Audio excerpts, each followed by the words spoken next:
Hey, what's up mga kuys? Dahil ngayong araw ay maaga akong nagising, samahan nyo nga pala akong magluto ng aming umagahan. Alas 6 na nga pala ng umaga niyan, kaya tumayo na din ako agad para maligpit ko na din ang aking pinaghigaan. Dalawang isip pa nga ako dyan kung tatayo ako o hindi kasi antok na antok pa ako. Pagkatayo ko nga din pala niyan, bigla nga din palang nawala yung antok ko kasi nagugutom na din pala ako. Huwag nyo na nga pala masyadong pansinin yung katawan ko dyan kung masyado akong macho, chararot.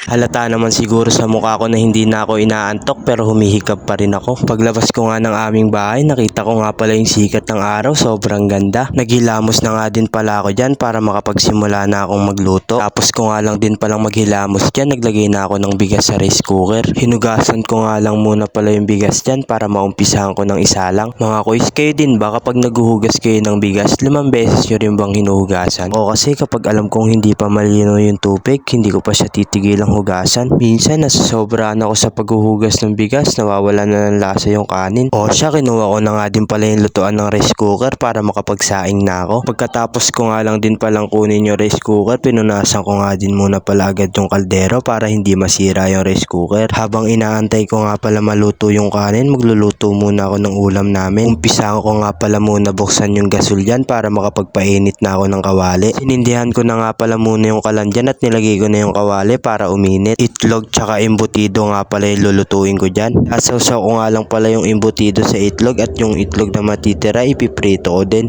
Yung uminit na nga din pala yung ulo ko kawali, nilagay ko na nga din pala agad yung embutido. Sa isang salang nga pala na ginawa ko, nakaka-6 na luto na din pala agad ako. Nakita nyo na ba si Boy Logro kung paano magluto? Hindi pala si Boy Logro yan, si Boy Ugro pala yan.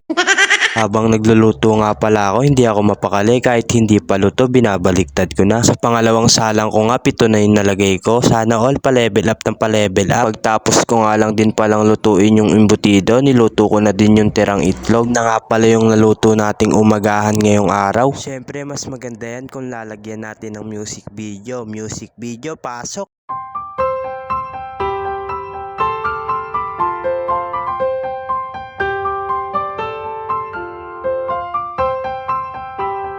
Bago nga pala matapos ang video to, don't forget like, share, and follow my page para lagi kang updated sa mga ilalabas kong bagong video.